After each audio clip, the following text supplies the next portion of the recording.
With the way Mother Earth is changing, it is only wise to have some understanding of cultural survival skills on this planet. As a bush tucker woman, I will teach you how to map Aboriginal culture through contemporary and traditional hunting and gathering practices. This looks like a turtle which they would have eaten in this area. So this is my mum's damper. It's the way to do it in the bush.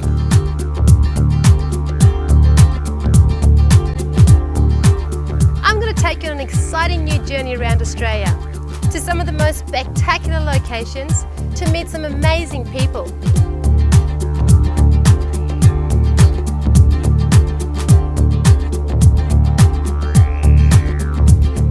I'm going to show you how to hunt and gather food off this land that's abundant if you know what you're looking for.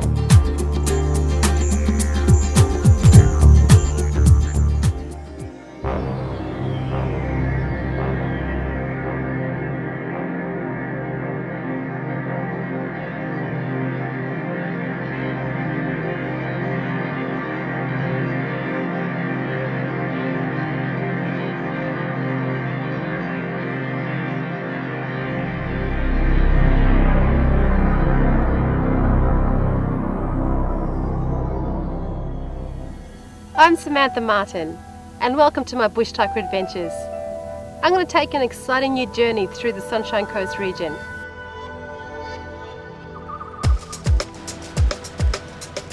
Noosa Beach is the main tourist attraction on the Sunshine Coast. Thousands of people visit this area every year because of its subtropical location. It is famous for its beaches, surf, and national parks. I have the opportunity to meet 3 of the local Gubbi Gubbi mob. They will be taking me spearfishing. Yo, boys!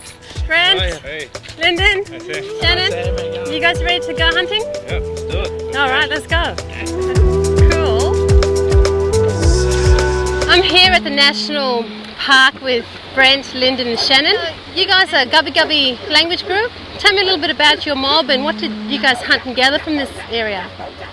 Yeah, Gubbi Gubbi language group, spoken all around this particular district, and this would have been a nice area, particular season, especially for fishing season, bunya season, midgem season, lily-pilly season, all the seasons still here, but probably not as plentiful as they used to be, I suppose. Yeah, what sort of bush tucker did you guys get in the rainforest?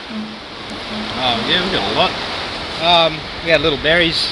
It's just up here. What are they? Midgem berries. Yeah. When they come in season, they're beautiful. Make good jams out of them. Great. Also, your lily pillies. You've got screw pines, your pandanus up there. Yeah, but there's a lot in there with bush tucker and that, and also the animals too, like your echidnas and emus. Not so much emus these days, and kangaroos and all that, wallabies.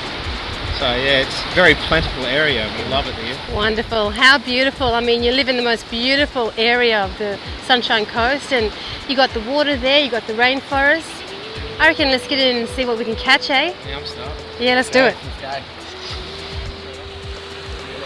Fishing in this region is abundant, and the boys know exactly what they're looking for.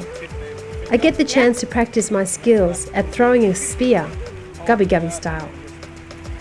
They hold the spear straight with the index finger, point and throw.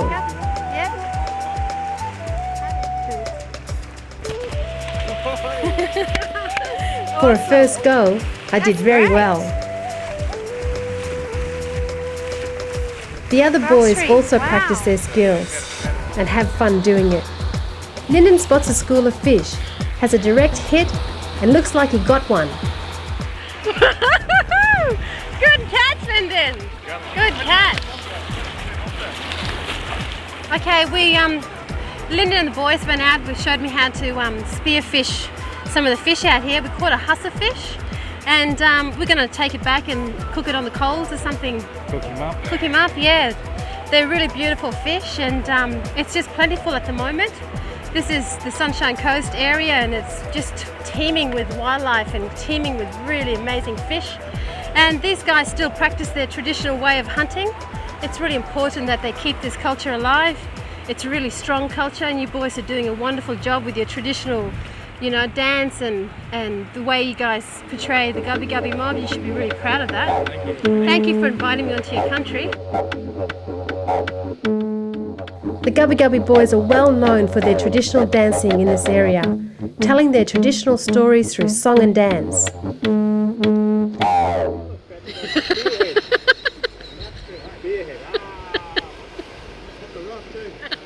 I'm watching you, you're watching me. It's been absolutely fantastic being on the Sunshine Coast. It's amazing how diverse bush tucker is in this area. From the ocean to the rivers, from the hinterland to the rainforest. It's teeming with bush tucker.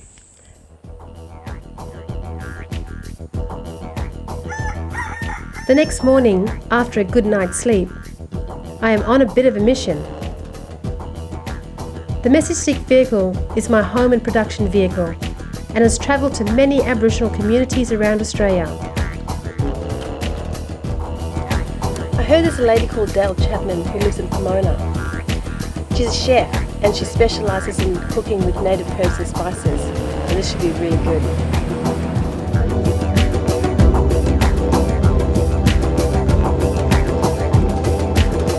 After a day of travelling, I finally tracked down Dale. So Dale, what sort of native herbs and spices do you find around Sunshine Coast area? Because it's so diverse. You've got the coastal line and also the hinterland. Yep. What's accessible to the public? And a lot more things are growing around here now, like lemon myrtle and a seed myrtle. So we're able to put those into the garden. We've got mediums and there's beach cherries, a lot more things are accessible now for us because people are propagating them, and a lot of these things don't grow wild anymore. Very rarely do you find it on the Sunshine Coast. To find a lemon myrtle just going out in the bush anymore, because that was all harvested and destroyed, and luckily enough we've been able to gather that seed and then reproduce it, and now we've got plantations of things now. Great. Yeah. Now, how important is it for the kids to learn bush tucker? Okay. Well, I think it's very important because of our people being forced not to speak about their culture all those years ago. All that was missing. And it was around the 90s when I first started the business, started looking at it. I felt that our children needed to know that, and that was one of the reasons I started doing workshops in schools. And I noticed that when they go home, they start talking about it more, and therefore mum and dad want to share that information with the kids, and kids are getting more into it, and they do want to seek more information about their culture because it's their history. So what have you got here, Dale? This is a syzygium. There's lots and lots of syzygiums. This one, or lily pilly is the other word for it. So this one is very little crunchy little fella, a bit like a little Granny Smith apple. Yeah. It has a nice little crunch to it. But they're good in fruit salads. They're good in smoothies as well. Yep. Aren't they? Yep, and you can make nice chutneys and things from these as well, because that little tarty flavour that's in them. You can make some really nice sauces and jams and things. So yeah, when I caught this fish yesterday, I thought, well, perfect to bring it to you and prepare it. Yep, see what we can do with it. Yeah, definitely. That's great. So Dale, we've collected a few goodies out of your garden. We have. Some lemon myrtle, some currant, some aspen. And I caught the fish. So what are we going to do? What we're going to do with it? Well, I think we should utilise these leaves and the fruits, and maybe fill him up, put some leaves through and some lemon aspen in his tummy. Yum. Use some of these native mints and a little bit of the native pepper, I think. Yeah. Put a few slits in him, throw those leaves into there, and then the leaves, that lemon myrtle oil will seep into the fish. We'll drizzle some macadamia nut oil because that's always a good one to use. Yes. What I normally find with whole fish, Sam, is it's good if you want to cook it a little bit faster. Yes. If you just cut in here, just behind the head, Yes. And that just opens up that little muscle, because that's the thickest part of the fish there. Yes. And if you cut that a little bit on either side, Yes. it'll cook a little bit faster, a little bit more even. Fantastic. Good little tip to know. Yeah. This will also allow us to put the leaves in and get some nice flavours. It's quite interesting how we can use and bring traditional native herbs and spices into our kitchen and have it as an everyday way of using it. Yes, just like we use salt and pepper and tomato sauce, you know. I add some lemon aspen and wild pepper. This will give the fish a nice native sweet taste. These two. And we saw the pepper berries in your garden today. Yes. Beautiful. Now you could bake this, or we could just, what we'll do with it is just put it into the hot pan, have it moved on door. Wow, that looks great. You can really smell the lemon myrtle as well. Yeah. It's a good concept. Flavoured pasta, isn't it? Wow. Wow, Dale. Your hunting skills and my cooking skills, look what we've got, a feed. What a combination. Beautiful. Gorgeous. Let's go. Wow. And those flavours have just gone through nice and gently, and you can still taste the freshness of the fish. Hey. Wow. Wow. That is just beautiful. Dale, thank you so much for your time today. Showing me around your garden. Yep. Cooking up a beautiful feast for us. You're welcome. Anytime you go fishing, Sam, and you get a big cat, come and see me. I will. Thank you so much. Gorgeous. Let's go. It's always good to have some four-wheel driving knowledge when you're in the bush. Same again, there's always courtesy with other vehicles on a one-way road. Always keep an eye out and go at a normal speed that is safe. You never know what the bush produces, so always have a good head about you when you're four-wheel driving.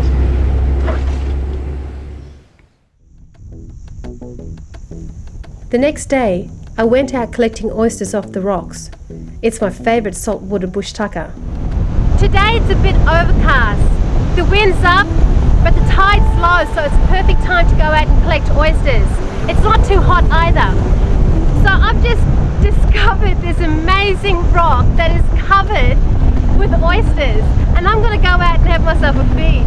But the Aboriginal people who lived on the coastline of Australia would have lived and gathered oysters every day and ate large quantities of oysters.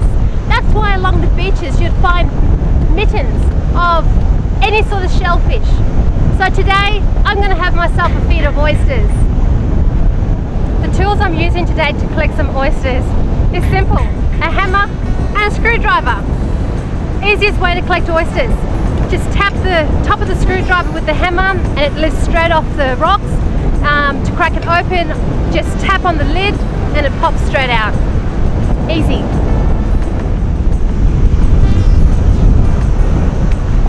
So creamy. It tastes so good.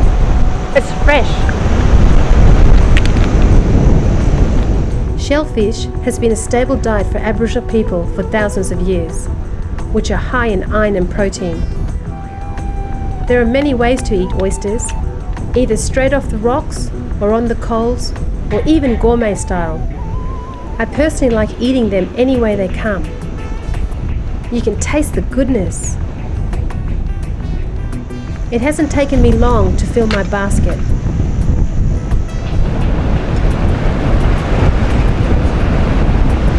So I've got enough to take back to the camp now. It's always good not to take too many, but I've got enough to get me through dinner tonight. Well, almost enough.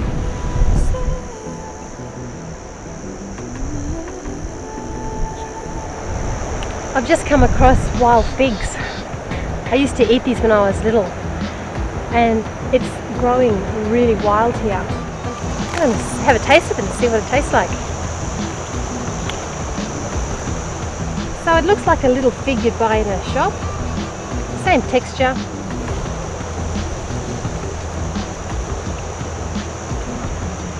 just as I remembered it.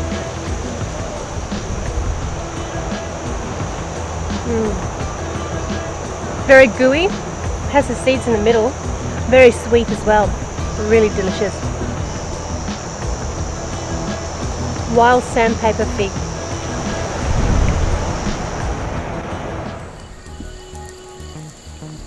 I'm preparing the fire for the coals. I have to get it really hot before I can put the oysters on it, but once I do, then I can sit down and have a good feed of what I collected today. Gathering bush foods is a way of life for me. I love eating off the land and seeing what the land can provide for me.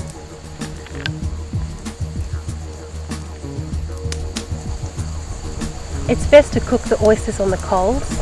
The heat will actually sizzle the oysters and pop the shell open, so it's easy to ply open with your modern tools. Again, pliers and screwdriver. I wear a pair of gloves just so that I can hold the hot oysters in my hand. It's easy to ply it open. The traditional Aboriginal people would use a rock to crack the oysters open. The oysters cook in its natural juices and have a beautiful, fresh, salty flavour. It didn't take me long to finish what I collected.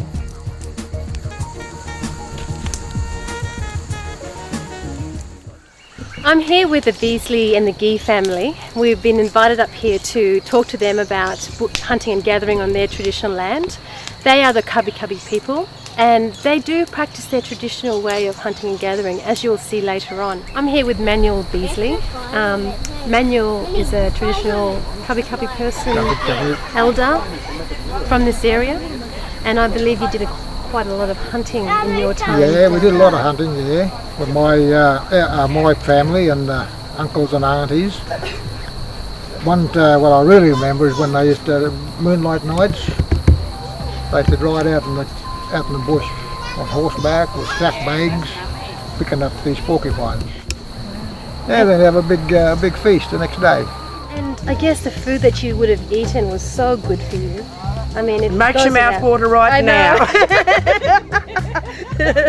It goes without saying that the food is so full of nutrients and vitamins. Well, I don't think we ever had a sick day, any sick days in our lives after eating all our natural foods. They're all natural foods because they also had all the natural vitamins in them. So we were hardly ever sick. There's a big process of preparing it. Yeah. Can you tell us a little bit? When you gut it, there's a poisonous sac inside of it. You've got to make sure you get the poisonous sac from inside of it so it doesn't poison the rest of the flesh. And then you boil your water up. And you get a sharp knife. My Dad used to use an axe, a sharp tomahawk. Right? And he's to hold it by the tail and opposite the way the quills are, and after being in the hot water they used to come out quite easy. And underneath the quills there's fur, so the axe was that sharp that it used to clean that off too. And we used to put it on the coals and put the onion and whatever inside of it, and salt and pepper and whatever. Mum used to do it all up, and that was it. I'm here with Jared Beasley. Now this is his son, the youngest son I believe. The deadliest one. The deadliest son of all the boys. And as you can see, he's the youngest and the smallest. Not. Jared, you've obviously learnt this off your father. Well, he's told us how to do it. Yep. For me, this is my first time to ever skin one and take the spines out of one. So I've to share with my boys the process involved with skinning a porcupine and cooking one up. Bring bush tucker back into your life. I guess mainly it's because the health reasons mainly. Diabetes is ranking our people, and we lost our mother to diabetes. And to come from living off the sea and living off bush tucker, and to have westernised food and influence our diet and move away from that, I saw my mother deteriorate through that. And to lose her through something that could have been preventable by sticking to a diet that we could have. And I guess, government policies and the work ethic and all that sort of stuff, we've got to get out and work and pay for our food and do all this sort of, took us away and we become spoiled. But I guess it's still in us to go back there. I have a desire, I guess, like just everyone else, is to get back to the traditional foods. And we're looking at, I've always said to my brother with our cubby mob, let us have hunting rights to go on land somewhere to go back and freely do what we want to do and hunt and gather. I guess speaking from experience, when we didn't have food, we had the bush there. When we couldn't put food on the table or something, the river provided, the bush provided, and there was no question about it. All it Nothing took was cost anything. Yeah, that's right. There was no cost, nothing value. It was just go out and get it, and it was always there. It was always ready, available. That was absolute amazing information. As a young elder coming through, it's really important that he takes the knowledge and he picks it up and he teaches his boys. After the porcupine slow cooked for 3 hours, it was finally ready. That's cool. This is the end result, and it looks and smells absolutely fantastic. I'm fighting you for that bone. Well, this will end up being just bones after we're finished with it, I'm sure. But I'm going to have a little bite and get into it, I think. Been waiting long enough.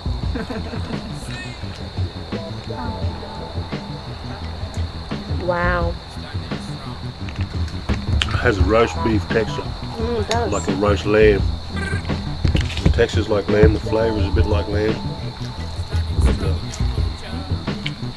just have that gamey aftertaste. This porcupine tastes really good. I really like it. Number one, she tops Dale, what does the Bunya Nut Festival represent to the Gubbi Gubbi and the Kabi Kabi people? Well, every 3 years there was plentiful supply of bunya nuts. That's why we're doing the festival today. And it was a rich source of carbohydrates for the people, and every time they had a Bunya Nut Festival, that was where a lot of the ceremonies and things went on. There was exchange of gifts and ochres, and that's how probably the didgeridoo got here, the iriki, through that changing process that they had. And for us now to rekindle it again, and this is the 3rd year now that it's been in operation, I think it's just a wonderful opportunity for everyone to get together. It's a family day, and as you can feel the experience of it, it's all here, and they're all just learning all about bunya nuts and what a good source of food product that it was for Indigenous people of this area. That's how it hangs up in the tree, and it always lives up in the top of the tree. And in traditional days, and the Gubbi Gubbi people still do it today, they actually climb up the tree and get the nut. They don't wait for it to hit the ground and come down. So these are actually traditionally still collected by Gubbi Gubbi people. So they climb up the tree, they gather it and come back down again, because they're the sweeter nut. And this is actually one big cone, and now we have to pull it apart and get into it and get the nuts out now. Right. So this is called shucking. So you pull this off, a bit like a pineapple it looks like. Yeah. And then all it is simply just, there it is, pull it out. Fantastic. And voila. So all of these have nuts in them. So easy to peel open as well, to shuck. Here you go. Wonderful. Thank you. Out he comes. Wow, that's great. Traditionally, they just throw it in the coals and bake him up, and let them cook up in there, and you get that nice. Beautiful. And it tastes like a yam or a potato. Does you taste it? that? This is raw, and I find them very sweet. Wow, that's gorgeous. Sweet. It does have that sweet and also that yam texture as well, doesn't it? And nutty. So this, a bonyi. So it's bonyi. Right. Is the and then eventually it went to bunya. Yeah. So everyone has their own idea of what it's called. Oh, thank you so much, Dale. It's always a pleasure. Just found some I can Ooh, actually some more. And the dancing tonight's going to be fantastic with the Gubbi Gubbi boys, because they'll be over there on that dance pit behind us over there. Didgeridoo just echoes off the water. It's just beautiful. Oh, well, we have to definitely be here for that. Yeah. Dale, thank you so much. You're such welcome, a beautiful, beautiful woman. And I guess there's some entertainment we should go and check out today as well. I think so, yep. Thank you, Thank darling. you. Well,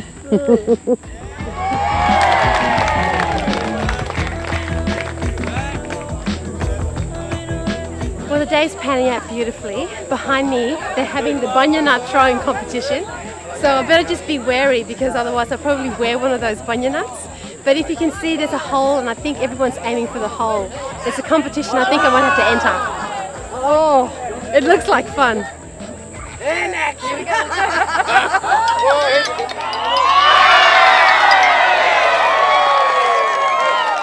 It was a lot of fun. There's a technique, obviously, and it's on a slope, so it's a bit tricky. It just goes to show women are good at throwing bush tucker. Being a part of a community here in the Sunshine Coast has really made me open my eyes to how beautiful our culture really is. It's about sharing and coming together as one. It's about acceptance in community and belonging to community. This is what the Bunya Festival represents right here on the Sunshine Coast. I'm the Bush Tucker woman and thank you for joining me. I hope you enjoyed the Sunshine Coast region. I'm Samantha Martin and thank you for coming on my Bush Tucker adventures. I'll see you next time.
Standing strong in my culture.